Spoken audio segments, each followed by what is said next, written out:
ਅੱਜ ਦੀ ਇਹ ਘਟਨਾ ਇੱਕ ਅਜਿਹੇ ਗੁਰਸਿੱਖ ਦੀ ਹੈ ਜੋ ਕਿ ਇੱਕ ਕੌਲੀ ਆਟੇ ਦੀ ਬਦੌਲਤ ਅੱਜ ਕੈਨੇਡਾ ਅਮਰੀਕਾ ਦੇ ਵਿੱਚ 3 ਆਟੇ ਦੀਆਂ ਮਿੱਲਾਂ ਦਾ ਮਾਲਕ ਬਣ ਚੁੱਕਿਆ ਹੈ ਅਤੇ ਕੈਨੇਡਾ ਅਮਰੀਕਾ ਦੇ ਲੋਕ ਅੱਜ ਉਸ ਦੇ ਹੀ ਮਿੱਲਾਂ ਦਾ ਆਟਾ ਖਾ ਰਹੇ ਨੇ। ਅਜਿਹਾ ਕੀ ਸੀ ਉਸ ਇੱਕ ਕੌਲੀ ਆਟੇ ਦੇ ਵਿੱਚ?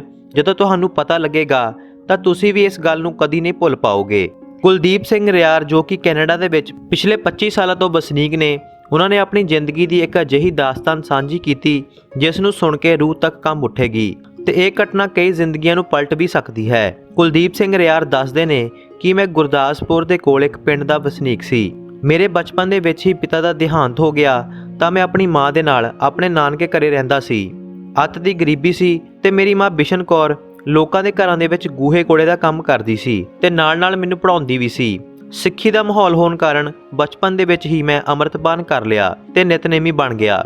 ਜਦੋਂ ਮੈਂ 9-10 ਸਾਲ ਦਾ ਸੀ ਤਾਂ ਮੇਰੀ ਮਾਂ ਬਿਮਾਰ ਰਹਿਣ ਲੱਗੀ ਤੇ ਮੈਨੂੰ ਹਮੇਸ਼ਾ ਕਹਿੰਦੀ ਰਹਿੰਦੀ ਸੀ ਕਿ ਦੂਸਰਿਆਂ ਦਾ ਭਲਾ ਸੋਚਿਆ ਕਰ, ਜਿਸ ਤਰ੍ਹਾਂ ਕਰੇਗਾ ਪਰਮਾਤਮਾ ਵੈਸਾ ਹੀ ਤੈਨੂੰ ਵਧਾ ਕੇ ਦੇਵੇਗਾ ਤੇ ਇੱਕ ਦਿਨ ਤੂੰ ਬਹੁਤ ਵੱਡਾ ਬੰਦਾ ਬਣ ਜਾਵੇਂਗਾ।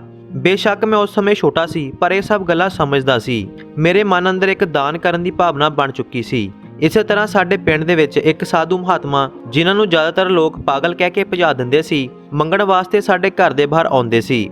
ਲੋਕ ਤਾਂ ਆਪਣਾ ਦਰਵਾਜ਼ਾ ਤੱਕ ਨਹੀਂ ਖੋਲ੍ਹਦੇ ਸੀ। ਸਾਡੇ ਘਰ ਦੇ ਬਾਹਰ ਉਹ ਸਾਧੂ ਮਹਾਤਮਾ ਆਉਂਦੇ ਤੇ ਖੈਰ ਪਾਉਣ ਵਾਸਤੇ ਕਹਿੰਦੇ, ਪਰ ਮੈਂ ਉਹਨਾਂ ਦੇ ਮੂੰਹ ਵੱਲ ਦੇਖਦਾ ਰਹਿੰਦਾ ਕਿਉਂਕਿ ਸਾਡੇ ਘਰ ਦੇ ਵਿੱਚ ਖੈਰ ਪਾਉਣ ਵਾਸਤੇ ਕੁਝ ਵੀ ਨਹੀਂ ਹੁੰਦਾ ਸੀ। ਸ਼ਾਇਦ ਉਹ ਸਾਧੂ ਫਕੀਰ ਜਾਣੀ ਜਾਣ ਰਿਹਾ ਹੋਵੇਗਾ। ਮੇਰੇ ਵੱਲ ਦੇਖ ਮੁਸਕਰਾ ਕੇ ਮੇਰੇ ਸਿਰ ਤੇ ਹੱਥ ਫੇਰਦੇ ਤੇ ਕਹਿੰਦੇ, ਪਰਮਾਤਮਾ ਜਲਦੀ ਹੀ ਤੈਨੂੰ ਖੈਰ ਪਾਉਣ ਵਾਲਾ ਕਰੇਗਾ, ਤੇ ਇੰਨਾ ਕਹਿ ਕੇ ਉਹ ਸਾਧੂ ਉੱਥੋਂ ਚਲਿਆ ਜਾਂਦਾ। ਮੇਰੀ ਮਾਂ ਕੁਝ ਠੀਕ ਹੋਣ ਲੱਗੀ ਤੇ ਇੱਕ ਸਰਕਾਰੀ ਸਕੂਲ ਦੇ ਵਿੱਚ ਉਸ ਨੂੰ ਚਪੜਾਸੀ ਦੀ ਨੌਕਰੀ ਮਿਲ ਗਈ। ਘਰ ਦੇ ਹਾਲਾਤ ਕੁਝ ਠੀਕ ਹੋਏ, ਮੈਂ ਵੀ ਵੱਡਾ ਹੋਇਆ ਤੇ ਉਹ ਸਾਧੂ ਉਸੇ ਤਰ੍ਹਾਂ ਹੀ ਪਿੰਡ ਦੇ ਵਿੱਚ ਆਉਂਦਾ ਸੀ। ਅੱਜ ਮੇਰੀ ਮਾਂ ਦੀ ਪਹਿਲੀ ਤਨਖਾਹ ਆਈ ਸੀ ਤੇ ਉਹ ਸਾਧੂ ਅੱਜ ਸਾਡੇ ਘਰ ਦੇ ਬਾਹਰ ਖੜਾ ਹੋਇਆ ਤੇ ਆਪਣੇ ਆਪ ਹੀ ਕਹਿਣ ਲੱਗਿਆ ਕਿ ਅੱਜ ਤੱਕ ਖੈਰ ਤੂੰ ਪਾ ਸਕਦਾ ਹੈ। ਮੈਂ ਇੱਕ ਕੌਲੀ ਆਟੇ ਦੀ ਅੰਦਰੋਂ ਲੈ ਕੇ ਆਇਆ ਤੇ ਉਸ ਦੀ ਝੋਲੀ ਦੇ ਵਿੱਚ ਪਾ ਦਿੱਤੀ। ਉਹ ਸਾਧੂ ਬਿਨਾਂ ਕੁਝ ਬੋਲੇ ਉੱਥੋਂ ਚਲਿਆ ਗਿਆ। ਇਸ ਤਰ੍ਹਾਂ ਹੀ ਉਹ ਇੱਕ ਕੌਲੀ ਆਟੇ ਦੀ ਸਮੇਂ ਦੇ ਨਾਲ ਚੱਲਦੀ ਰਹੀ।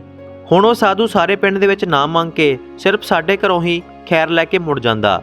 ਸਮਾਂ ਲੰਘਿਆ ਤੇ ਮੈਂ ਆਪਣੀ ਗ੍ਰੈਜੂਏਸ਼ਨ ਪੂਰੀ ਕੀਤੀ ਤਾਂ ਮੈਨੂੰ ਪਤਾ ਲੱਗਿਆ ਕਿ ਉਹ ਸਾਧੂ ਕਾਫੀ ਬਿਮਾਰ ਰਹਿੰਦਾ ਸੀ।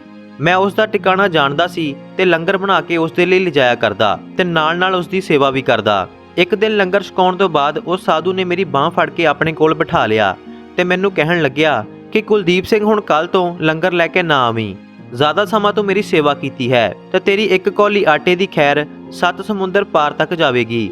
ਆਪਣੀ ਦਇਆ ਭਾਵਨਾ ਕਦੀ ਨਾ ਛੱਡੀ। ਪਰਮਾਤਮਾ ਵਾਹਿਗੁਰੂ ਤੇ ਆਪਣਾ ਵਿਸ਼ਵਾਸ ਸਦਾ ਕਾਇਮ ਰੱਖੀ।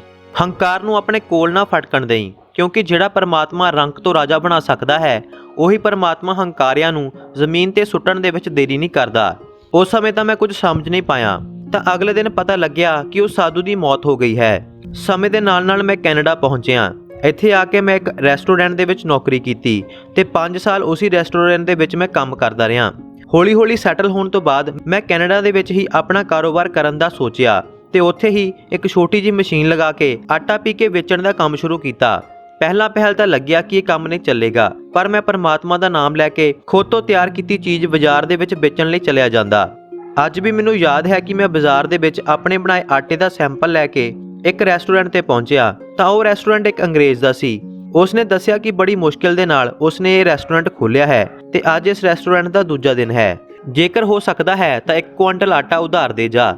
ਜੇਕਰ ਹਫ਼ਤੇ ਦੇ ਵਿੱਚ ਕੰਮ ਚੱਲ ਪਿਆ ਤਾਂ ਮੈਂ ਤੈਨੂੰ ਹਫ਼ਤੇ ਦੇ ਬਾਅਦ ਪੈਸੇ ਦੇ ਦੇਵਾਂਗਾ। ਅਸਲ ਦੇ ਵਿੱਚ ਇਹ ਮੇਰੀ ਪ੍ਰੀਖਿਆ ਹੀ ਸੀ।